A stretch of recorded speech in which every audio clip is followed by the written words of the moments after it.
Hi everyone, in this video we will learn how to search for a string in a text input using the contains method. So I'm going to have a saved string, and I'm going to call this saved string variable of type string, and I'm just going to give it a message. This is a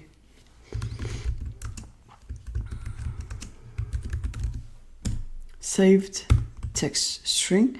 Next, I'm going to ask the user to enter a keyword that we will search from this string, and this keyword is of type string.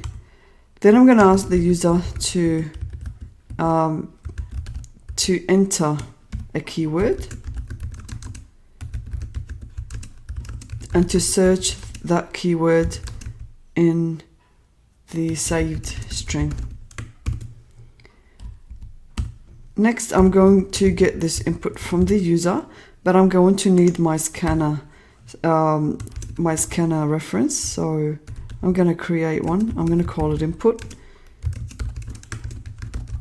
and I'm going to indicate that I want this input to be coming from the keyboard. Then I'm going to I've already got it imported, so good. And I'm going to use the next line method to grab a string from the user. Then what I'll do is I'll check that keyword against the saved string, and I'm going to use the contains method. And you'll see that Eclipse tries to give you information. It says returns true only if the string contains the specified sequence of characters. So the characters in the same sequence match to the sequence of characters in this saved string. If that's found, then it's true. And if it's true, then we want to print a message to the user. I'd like to use a print line there, and I'll say keyword. I'll print out the keyword that the user entered, and I'll say found in saved string, and I could also print out that saved string. Okay, that's if it's found, if it contains it. Else, then we'll let the user know that we didn't find that, or it wasn't found. The keyword not found in saved string. Oh, we don't really. Okay, we could print it as well. Okay, let's give this a test. So if I said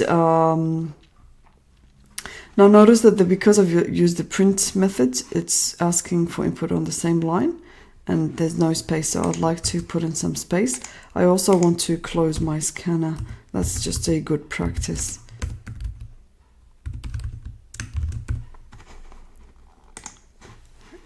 Okay, so here there is a bit of a space set. So if I said test, and you'll notice that, oh, okay, there's no test. Okay, saved. So saved is a word or a keyword that exists in the saved string. So this should give me this if statement will be executed. So save found in saved string. This is a saved string. Now let me run this again, and now I'll put in some word like test. And this is not existing in this string, so it should execute the else statement. So when I hit enter, it actually executes the else, which is this part here. It says tests, and this is the keyword that I put in, not found in saved string, and it's just going to print out that saved string that we have there. And then you could decide whatever you want to print out. So you might not want to print out the saved message anyway.